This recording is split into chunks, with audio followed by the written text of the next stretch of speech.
economy that works for all. That's an interesting title. An economy that works for all. What does for all actually mean? What does it entail? I think we can ask, can an economy actually work for everyone? I think it can. But St. Paul's admonishment to the first Christians at Thessalonica, I think is very insightful as well. And I quote, "For we hear that some of you are walking in idleness, mere busybodies, not doing any work. Such persons we command to do their work in quietness and to earn their own living." End of quote. The original Greek here is very interesting. I won't bore you with it. But the Douay Rheims translation helps us understand a little bit what's going on. Those words, earn their own living, is translated as they would eat their own bread. In other words, their own bread that they may eat. On a Sunday drive, you might, for example, be very well tempted to stop at a roadside sign inviting you to buy Mum's own homemade cook apple pie.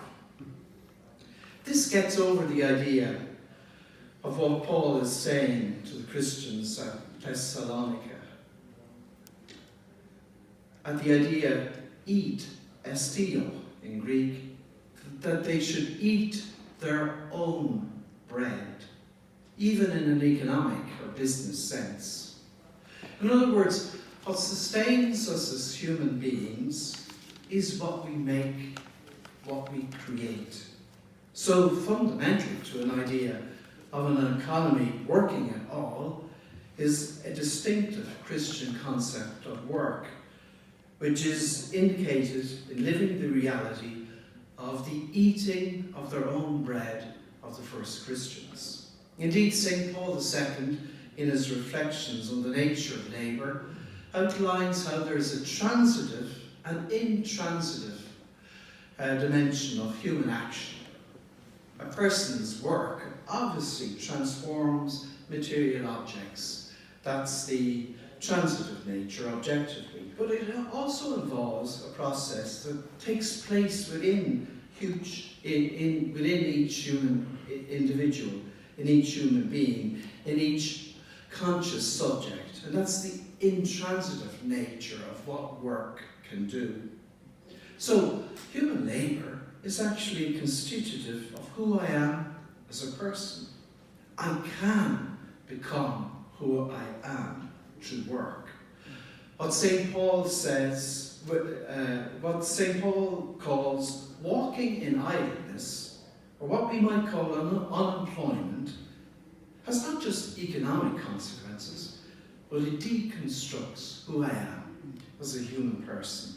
And that's why it's a social evil. Chiara Lubich's Economy of Communion project, in my view, has a somewhat similar insight into the nature of business. There's an existential shift in her reflections about what the business of business is.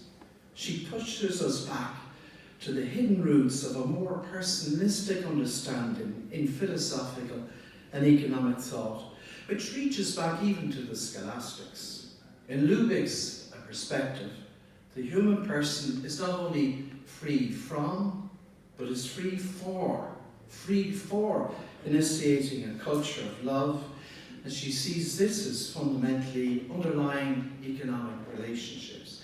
And this is not so alien as it might seem within economic reflection.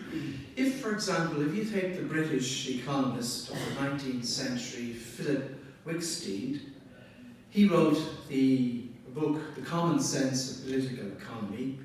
He also got involved in the attempt to redirect the focal point of economic reflection away from material objects of the classical inquiry to the implications of individual choices and decisions. And his model for economic analysis was the mother of a family household. Now I'm just near the conclusion. The Economy of Communion project can likewise be understood as a way of recapturing the person-centered dimensions of economic action. I think it's hugely significant that Lubich, in the face of the great poverty she witnessed in Brazil in 1991, she turns not to solutions involving a redistribution of wealth, but to the prioritization of the creative and entrepreneurial dimensions of business life. The EOC can be understood in its fullness and intricacy only when considered from the spirituality's viewpoint of the human person and social relationships.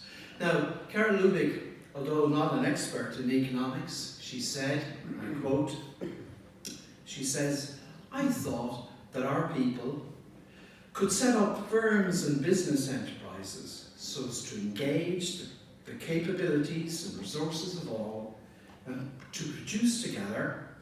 They would have to be managed," she says, "by competent persons who would be capable of making them function efficiently and derive profits from them." End of quote.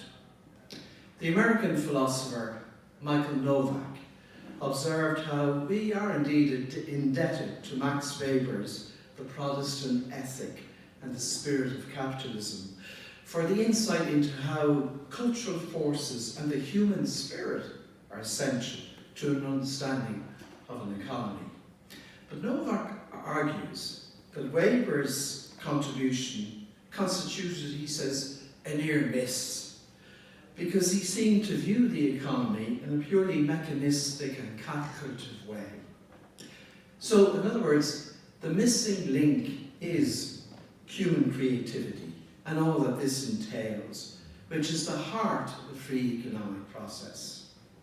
But Chiara Lubich actually had this central insight in her launch of a new network of businesses operating according to this ethos.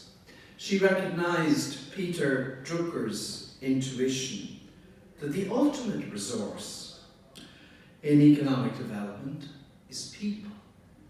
You and me. It is people, not capital or raw materials, that develop an economy.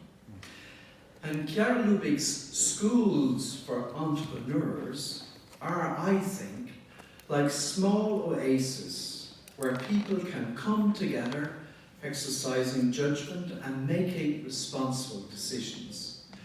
I believe if we can unite these oases, it could be the case that the spiritual economic desert surrounding us disappears. Thank you very much.